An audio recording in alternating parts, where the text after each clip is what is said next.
Chang in San Francisco, and this is Bloomberg Technology. Coming up in the next hour, Netflix and No Chill. The streaming company reports underwhelming second quarter results, losing subscribers in the U.S. for the first time since 2011. What it means as the competition turns up the volume. Plus, Facebook's crypto crisis. VP David Marcus facing a second day of lawmaker interrogation over the company's Libra plan. We'll talk to Congresswoman Maxine Waters, who has called for the social network to stop development immediately. And mind games. Elon Musk claims new technology can read a rat's mind, announcing his latest startup, Neuralink, has successfully implanted wires into its brain and enabled a monkey to control a computer. Next goal, human trials. But first to our top story, Netflix tumbling after the streaming giant reported a surprise loss of U.S. customers for the second quarter. The earnings renewing concerns about its growth prospects at a time of looming competition.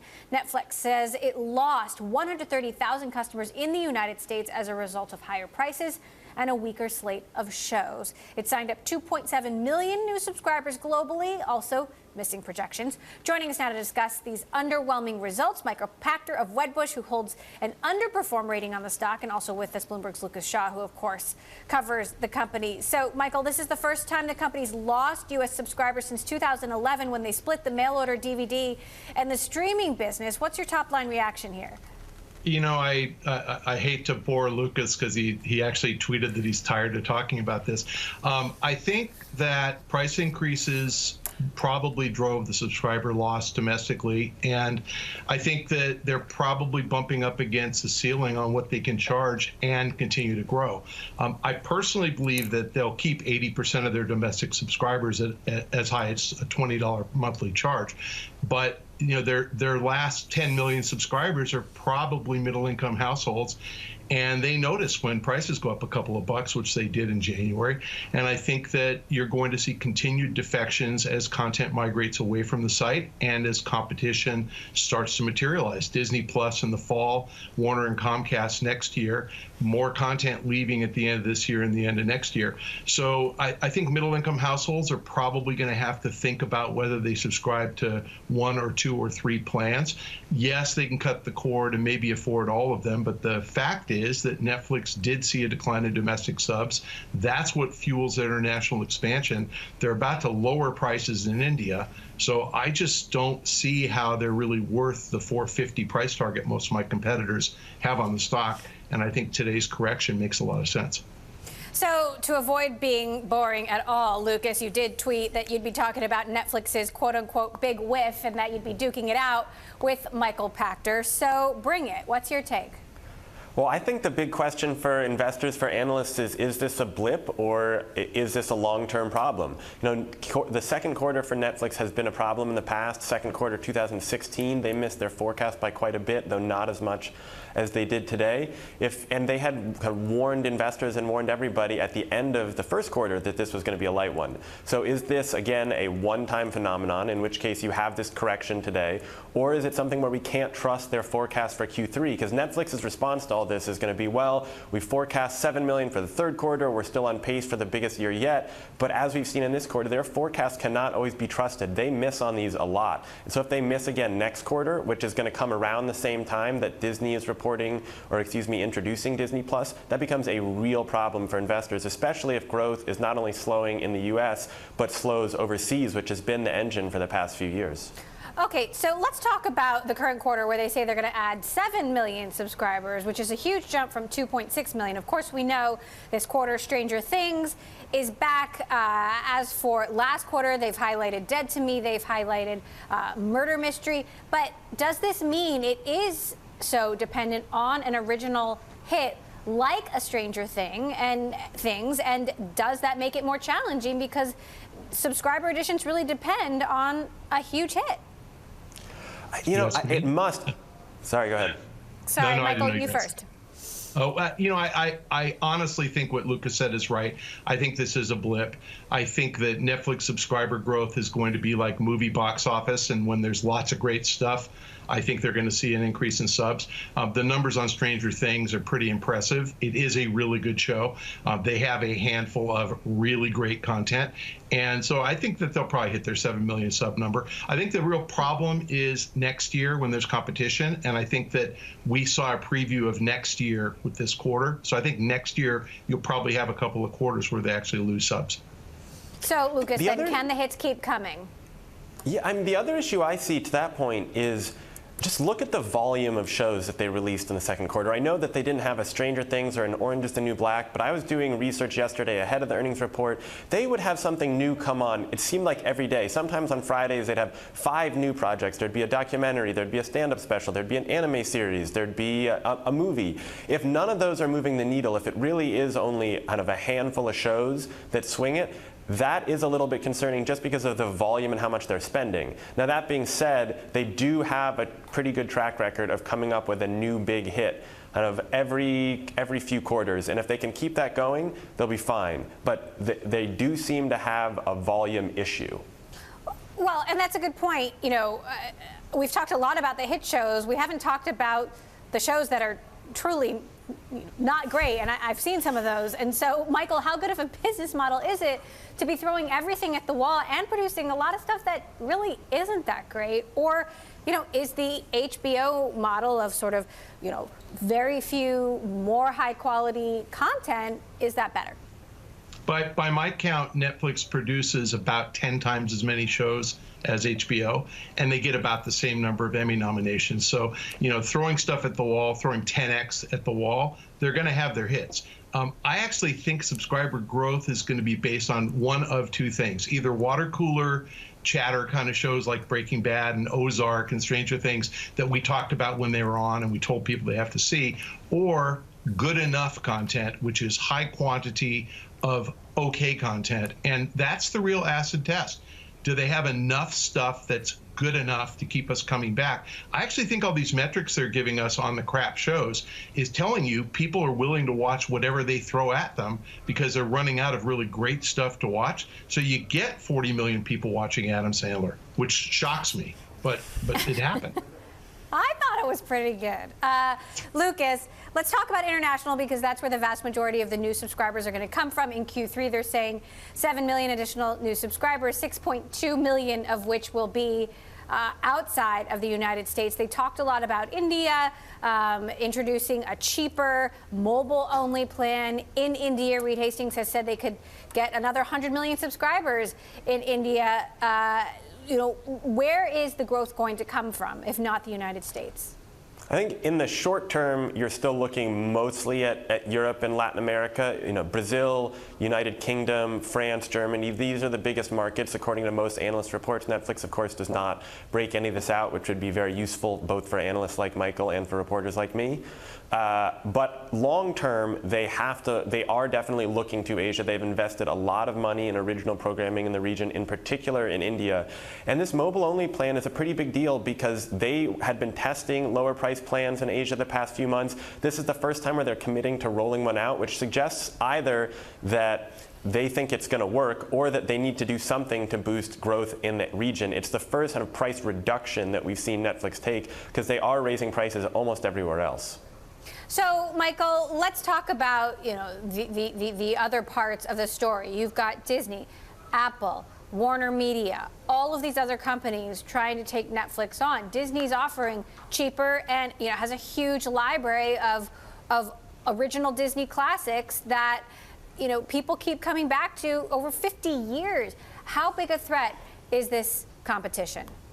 You know, I think Barry Diller said it very well a couple of weeks ago. Netflix is one. They're not going to go out of business. They're not going to lose a material number of subscribers. The question is, can they grow into their valuation? And I don't think so. So international, sure. If they had 100,000 subscribers in each of the 200 countries they do business, that's 20 million a year. They can do that for another 10 years. Can they continue to grow domestically? No. Can they turn cash flow positive? No, not with the current model. They can at higher prices. And I honestly think if these guys end up being a no-growth company, they're going to trade at my 183 price target. So the competition is going to slow their growth. I don't think anybody's taking subs away from Netflix. I just think that they're going to compete for wallet share, and new subs are going to choose the new programs if they have small kids and not very much money. They'll choose Netflix if they have, a lot of money, and they're going to choose HBO Max if they have even more money. So I think it's divide and conquer. I think Netflix wins overall the subscriber war, but I don't think they win the cash flow war. All right, shares now trading at $362 a piece, but they are down 13% after hours on the back of these results. Michael Pachter of Wedbush, Lucas Shaw for Bloomberg. Thank you both for bringing it. Well, shares of IBM rising after hours. This after the company topped analyst estimates in its second quarter results. While revenue dropped for the fourth consecutive quarter, cloud revenue was up more than 3%. Remember, IBM closed its $34 billion acquisition of Red Hat last week, a move it hopes will help it compete with cloud leaders like Amazon and Microsoft. Coming up, all eyes on Facebook and David Marcus once again as he defends the social network's proposed cryptocurrency for a second day on Capitol Hill. We'll bring you the fireworks next. And if you like Bloomberg News, check us out on the radio, listen on the Bloomberg app, Bloomberg.com, and in the U.S. on SiriusXM. This is Bloomberg.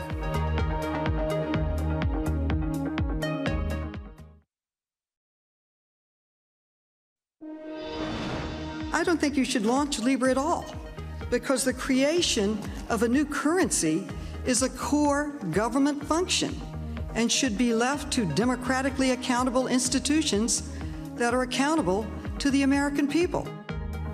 Pat's New York Congresswoman Carolyn Maloney continuing a second day of Facebook lashing on Capitol Hill. Only today it was the House's turn to take shots at the social network's newly proposed digital currency Libra. But perhaps the most provocative and maybe bizarre moment came when Representative Brad Sherman of California decided to not ask a single question and instead claimed that Libra could be more dangerous than 9/11. Take a listen. Now, we're told by some that innovation is always good. The most innovative thing that happened this century is when Osama bin Laden came up with the innovative idea of flying 2 airplanes into towers. That's the most consequential innovation, although this may do more to endanger America than even that.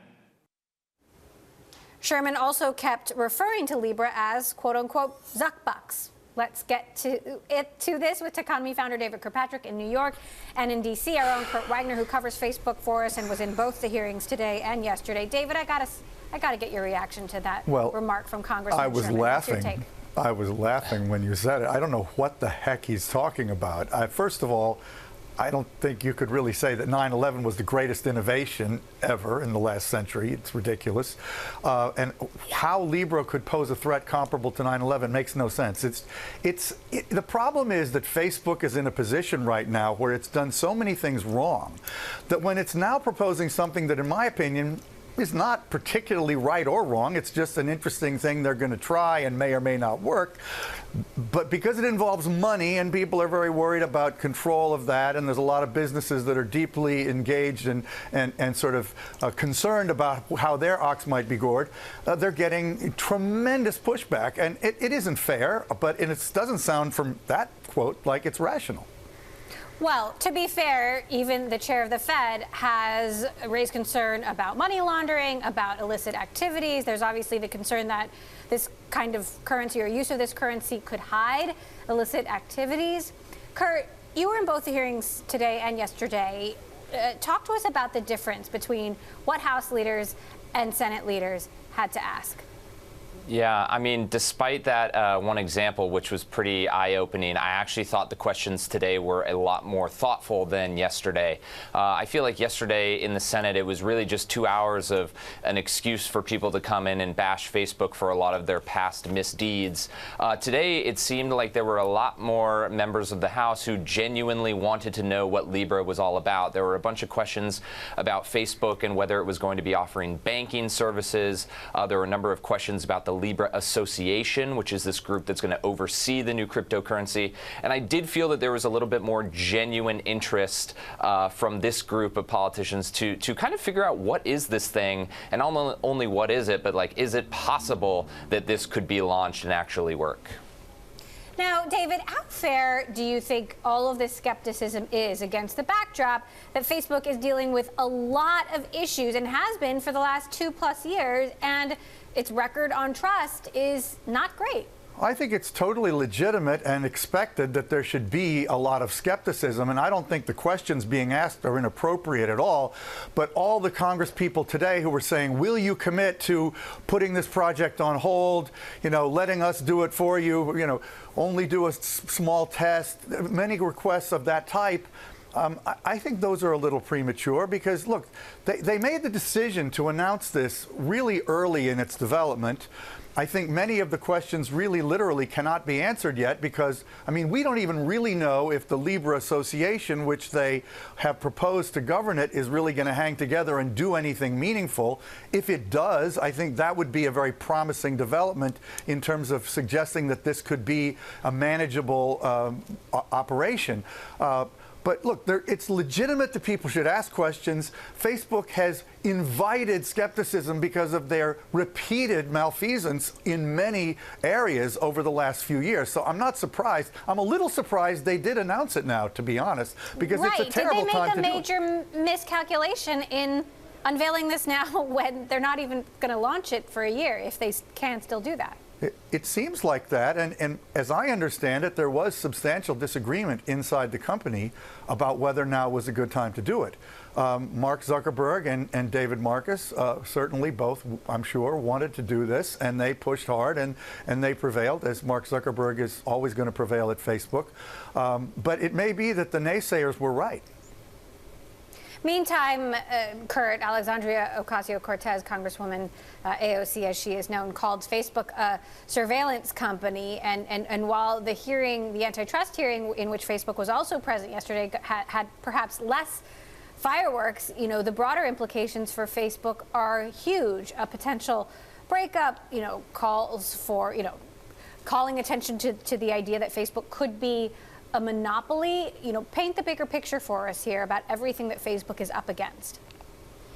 Well, it's pretty simple, right? We're already having a conversation of whether or not Facebook has too much power, and now they're saying not only do they want to enter a new market, but they want to enter one as sensitive as finance, and one as sensitive as, having access to people's money. And so there is a lot of concern that, do you let a company we already think might be too big and too powerful suddenly have even more power and more say over how people kind of do their personal life and how they spend their money? And so, AOC did mention that. She kind of slipped it in there, actually. It was a little bit of a subtle thing, but it did not go unnoticed. And I think that her idea is one that's shared by many, not only here in Washington, but other places around the country and the world that just think Facebook's too big, and letting them do a cryptocurrency is a step too far. It's certainly a provocative description, David. When you think about Facebook, Amazon, Google, Apple, all of the companies that were questioned for this antitrust hearing, which do you believe presents the most compelling case for a breakup, or presents the most problematic situation in general? Is it Facebook, or is it one of the others? I do believe Facebook presents the most problematic challenges. I'm not a particular advocate of breakup myself, although I absolutely believe it's fair and inevitable and right that some form of restraints, governmental oversight needs to be created. Unfortunately, it would be better if it was global, but we don't have global mechanisms that are capable of doing that. So inevitably, we're going to see it in nations like our own, in Singapore, in India, and elsewhere, EU, of course.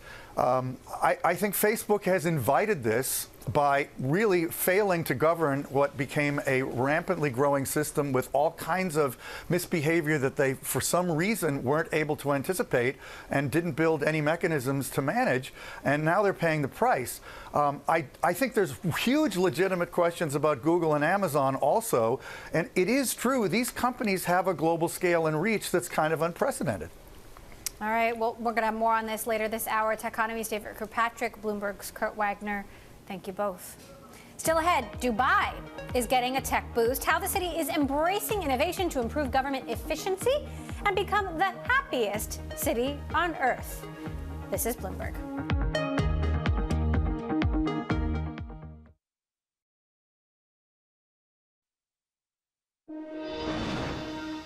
Cities around the world are trying to transform themselves into so-called smart cities, and Dubai is promising it will be the happiest one on earth. Its mission to become a more efficient city through the use of tech like AI and blockchain. The tech will help create free time for residents and visitors, the city claims. Bloomberg's Manus Krani sat down with the Smart Dubai Director General, Aisha bin Bashir, to talk about the program. I believe a smart city wherein the citizens and residents and visitors of that city are happier citizens. Today, when we talk about technology or smart, for us in Dubai, it's equal to happiness. If this technology will not buy me time, will not give me a peace in my mind, for sure these are not the right technologies for us. So I'm going to win back time, essentially. Absolutely. Almost 40 hours per person will be saved when we finish this project. So we like to deal with efficiency in numbers. Give me a sense of between now and 2021 of what you will save, because part of technology is about efficiency. How much? Almost 10 billion, but in a yearly basis, from the previous, let me say, shared services that Smart Dubai used to provide for the government entities, for every 1 dirham we spend in our setup, we save 5 dirhams. I'm trusting you with my data, but what is the biggest risk for Dubai with this data? We've seen lots of major scandals in regards to hacking. What are you doing to protect against the risks? When it's come to hacking, this is the reality, I would say. But for us in Dubai, we made sure that we have all the criteria, the policies, the standards, the tools that will allow us to stop this kind of hacking. But the biggest risk for us is that individuals and corporate don't understand the value of the data, whether it be by sharing or opening these data. It means that we are stopping our economy from growing and benefiting from this new source of economy. Smart Dubai's General Director there, Dr. Aisha bin Bashir. Coming up, Tesla has changed its prices yet again. How the latest price swings are renewing investor concerns over Model 3 demand next. And Elon Musk's Neuralink may have come one step closer to connecting your brain to computers, our brains. But first, it'll have to move beyond mice. We'll talk about the startup's plan to achieve what they call symbiosis with AI. This is Bloomberg.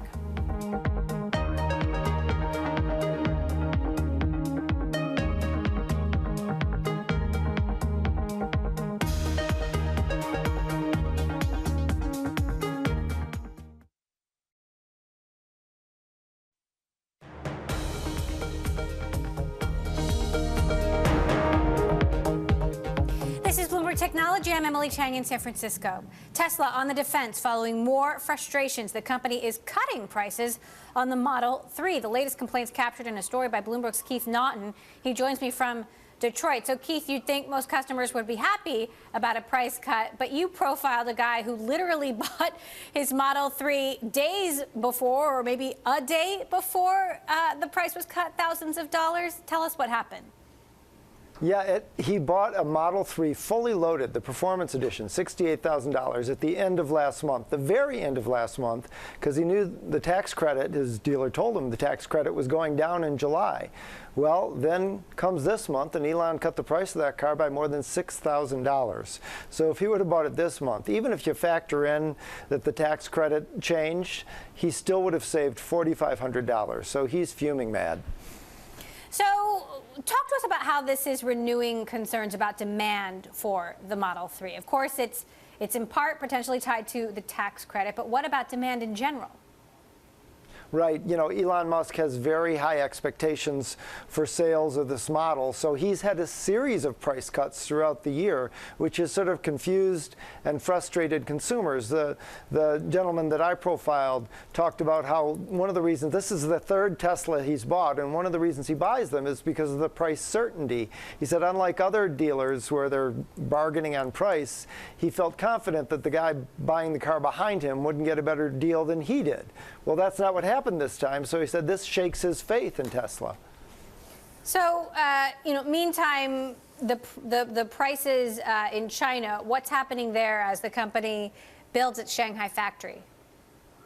Well, they're trying to build it up, and that Shanghai factory is critical to Elon meeting his sales goal of a half billion cars this year. That's a very hard goal, a stretch goal, you might call it. The analysts don't see it happening, but if they don't get the plant up and running in China, there's no hope. All right, Bloomberg's Keith Naughton, thanks so much for bringing us that report. Tesla isn't the only Musk venture making headlines this week. After 2 years of secrecy, Musk gave the public its first look at his brain computing startup Neuralink, a venture he says will merge the human brain with AI. At a San Francisco event, the startup showed it can record a rat's brain activity via thousands of tiny electrodes surgically implanted into the animal's brain. The goal is implanting devices in humans, allowing them to potentially control phones and computers and even trade thoughts with each other digitally. Of course, it'll be a long way to get there, but Musk says the company isn't far off. We hope to have this aspirationally in a human patient before the end of next year. So this is not far. Joining us to discuss Bloomberg's Ashley Vance. So Ashley, first of all, this involves drilling holes into the skull and implanting wires. Tell us exactly how this works.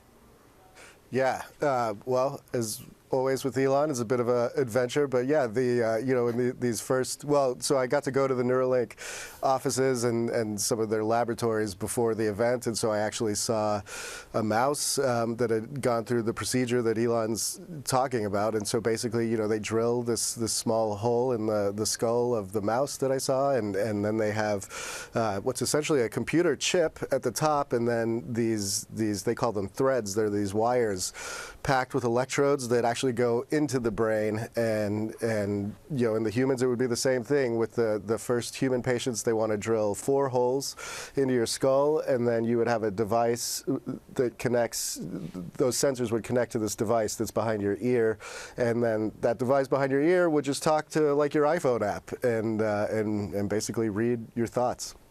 The wires you write are about a quarter of the width of a human hair, but tell me, how do they know what the rat is thinking, or that what they're recording that the rat is thinking is indeed what the rat is thinking? I mean, that part is actually pretty well known neuroscience. I mean, that people have been monitoring animal brains and human brains in all kinds of different ways for many decades. And so what they're really tracking is just these electrical impulses that happen in your brain and your neurons. It's a little bit like a computer chip to some degree, where it's this binary 1 or 0. Your neuron, it reaches this, they call it this action potential, where it gets enough juice and it fires, and that's when something interesting happens in your brain. And so that's what they're tracking. These electrodes that are sitting in your skull are reading the electrical activity, and then we've done this enough that we can translate what we see in that electrical activity via software into something interesting on the other end. Now, the real sort of bombshell was that Musk said they've been able to get a monkey via this procedure controlling a computer. Tell us about that.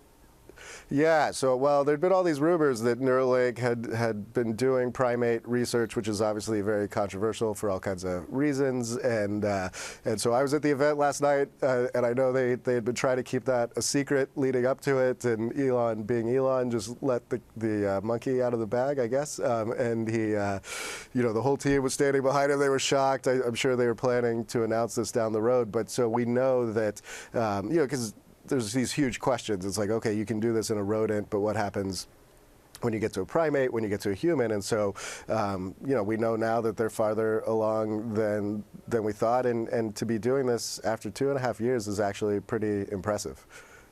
So how realistic is it to think that they could get approvals from the FDA for human trials early next year?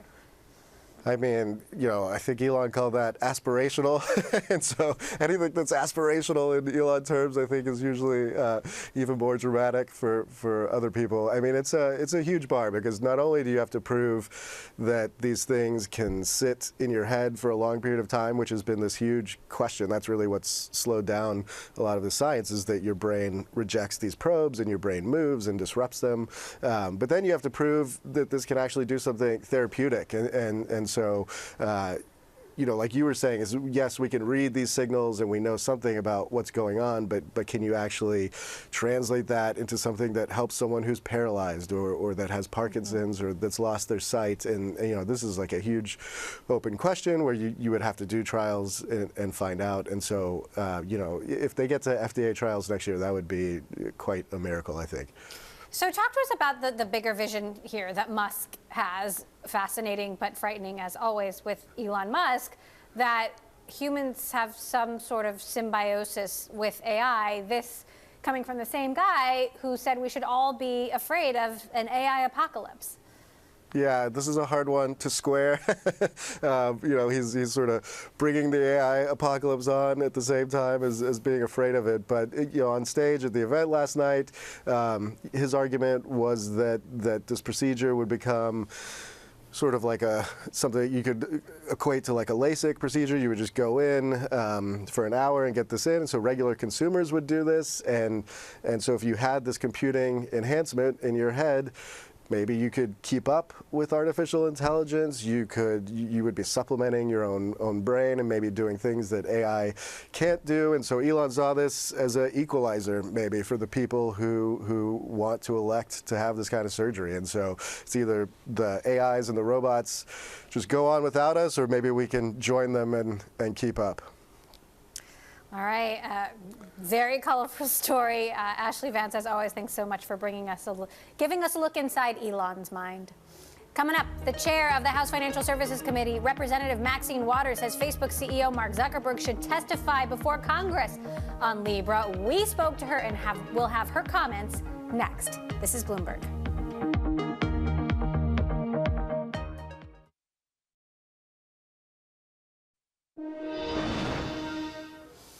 President Trump recently demanded more information about how the Pentagon arrived at the decision to award either Amazon or Microsoft its massive cloud computing contract. Bloomberg's Naomi Nix joins us from Washington. Naomi, what's the latest on this?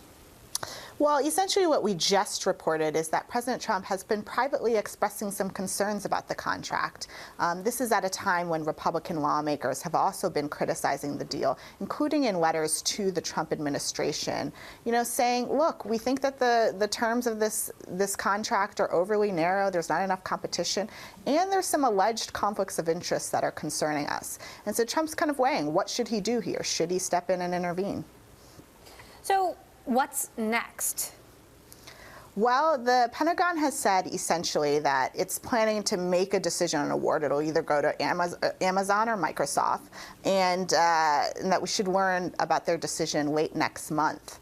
Oracle last week lost its legal challenge to the contract. The federal claims dismissed its arguments that the alleged conflicts of interest impacted the procurement. And so really right now we're waiting for the Pentagon to make a decision. And now we're waiting for the White House to also make a decision about how they might handle the contract. How unprecedented is it for one particular contract to have so much controversy around it? I mean, we've been talking about this now for years. Yes. This is a very unusual situation. Technology contracts like this, and even any federal contract, doesn't normally get this kind of scrutiny and attention. It's gotten so controversial. There have been dossiers, there have been allegations of conflicts of interest, there have been lawsuits and legal challenges. There's been lobbying campaigns by as many as 9 companies, all really criticizing the deal in this contract. And so it's definitely unusually controversial. So if everything continues as planned, is there a favorite? Is it Amazon or Microsoft? Amazon from the get-go has been seen as the front runner for the contract. That's because, a few years ago, it won a very important cloud contract from the CIA, and it was able to earn these security approvals that are necessary to handle sensitive and top secret data. And so, but recently Microsoft has been seen as a strong contender. We may get a surprise here. They recently also got a deal with the intelligence community. They are a known player in the Defense Department. Many people in the federal government, many federal agencies use Microsoft Word. And so they're a known player. And so they definitely have a case to make to the DoD. And so I think it'll be interesting where the DoD comes down on it. Obviously, if it goes to Amazon, there might be more concern about whether Trump would weigh in or not. But Microsoft could have an upset here. All right, Bloomberg's Naomi Nix, thanks so much for your reporting on this. I know you'll keep us posted. Returning now to Facebook's Libra hearing, the social media company took a beating for the second straight day over its crypto plans. In a hearing before the House Financial Services Committee, Chairwoman Maxine Waters said that if Facebook issues its Libra token, the company will wield immense power that could disrupt governments and central banks. She had previously called for Facebook to stop developing Libra immediately. Bloomberg's Kevin Cirilli spoke with Congresswoman Waters right after the hearing. Marcus came here today at our request to tell us what Libra is and what Calibra is and what they're planning and why they're in Switzerland, all of those questions that we asked him.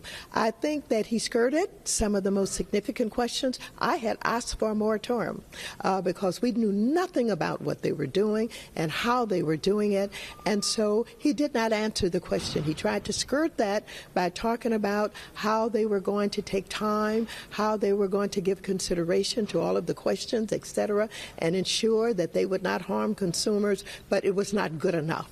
Not only did he skirt the question about the moratorium, we specifically asked about regulation and what regulators do he think should oversee them. And I specifically asked about FSOC. And so he did not answer that. He skirted that. Earlier this week, I was at the White House attending that press briefing with Treasury Secretary Steven Mnuchin, and you might be surprised to hear this, but there actually seems to be some agreement, at least in the skepticism that the White House has, that you have, with these digital currencies. You mentioned FSOC, Treasury Secretary mentioned FinCEN. Which regulator will be taking the lead on these digital currencies? At this time, we don't know. Which regulator will. As I understand it, the feds have an advisory committee. There may be an advisory committee over at FinTech. I don't know. However, one of the things that we have to know and understand is, what is it? Is it what is it? What is it? Is it a payment system? What do they do and how do they do it? And so you can't even decide what regulator would oversee them without understanding what it really is. So what's the next step? And that is truly the number one question that I get when reporting on this, is people don't even know what these digital currencies are or how they will use them. So you, as the chairwoman of this committee, what is the next step in this process? Well, as you know, we've got a lot of investigation to do. We're going to have more hearings. We're going to talk with all of the experts out there who know a lot about cryptocurrency and can tell us about the history of Bitcoin and blockchain and how it's all worked. And so we're going to be learning an awful lot. We're going to have more hearings. And it was requested today by one of our members that we get Mr. Zuckerberg here. And you agree with that? You think he should come? Absolutely. He should be here. So you're calling on Mark Zuckerberg to come and to talk about Libra and Calibra. That's one of the things we have to do. This is a big idea that's born out of Facebook. If he's big enough to create an idea that is global in nature, then he should be big enough to come and talk to us about it. Yesterday, when David Marcus testified in the Senate, I put this question to the chairman of that committee, a Republican, Chairman Crapo. I said, would you use Libra? And he said that he doesn't even use Facebook. So same question to you, Madam Chairwoman. Would you use Facebook Libra? All I know is the faith that I have in the American dollar. I love the American dollar. I am concerned about Libra competing with our dollar. And so I am not concerned at all about whether or not I'm going to use Libra as of today. No. I don't know what it is. I don't know how it works. And so I'm satisfied with the American dollar. And I'm very, very concerned about any currency that will compete with it in the way that they talk about cryptocurrency doing. U.S. Representative Maxine Waters there of California. Coming up, diamond dust may be more useful than you think. How the startup Dust Identity is using fragments of the precious gem to prevent tampering and fraud across the global supply chain. That's next. This is Bloomberg.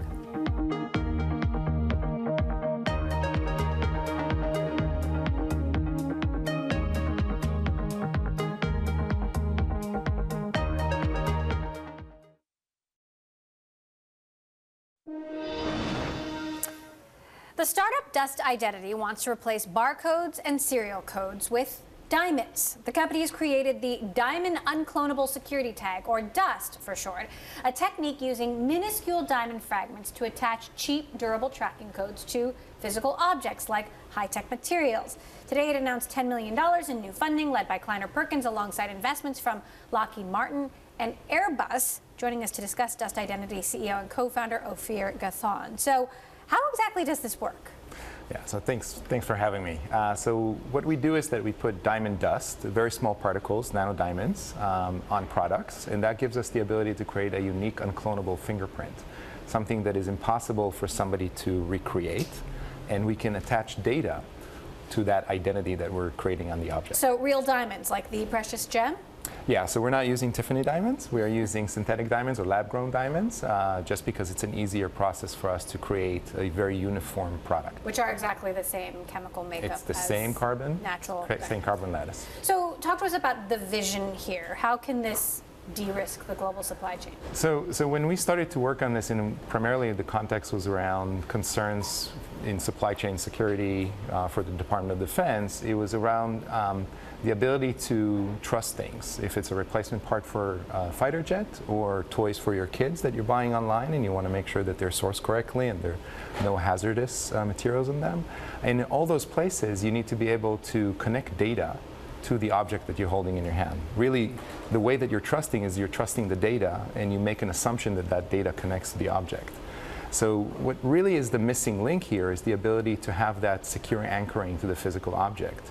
Barcodes, if I see a barcode, I can replicate it. If I see an RFID, I can replicate it. 80% of the RFIDs that are out in the market are not secure. So we needed to be able to bring that trust of the data to the objects by anchoring it with an unclonable. So to what extent is this actually deployed right now? So we're currently working with various stakeholders in certain industries on deployment. So are they already deployed in the global supply chain, and are they at work, or? There are works that we're doing on localized areas where there are deployments. What do you mean?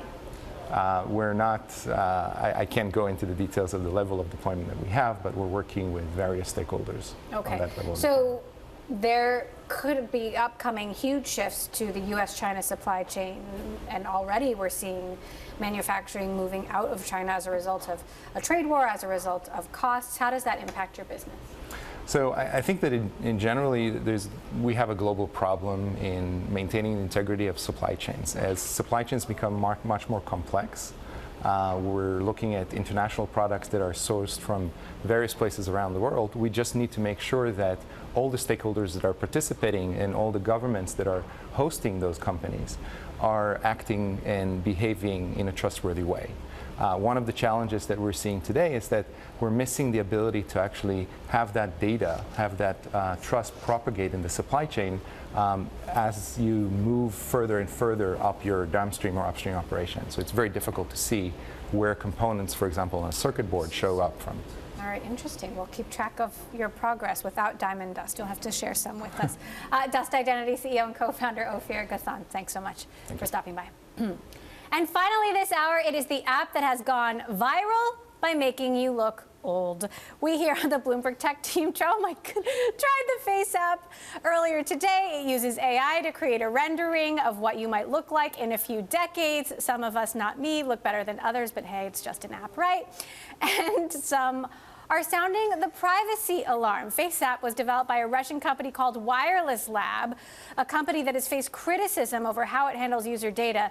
The founder says user data and images are not being transferred to Russia, but instead being processed on services running Google Cloud and AWS. The controversy hasn't stopped users from B-Tech to Hollywood from giving it a try. Mine had to be up there twice. All right, that does it for this edition of Bloomberg Technology. We're live streaming on Twitter. You can check us out at Technology, and be sure to follow our global breaking news network, TikTok, on Twitter. This is Bloomberg.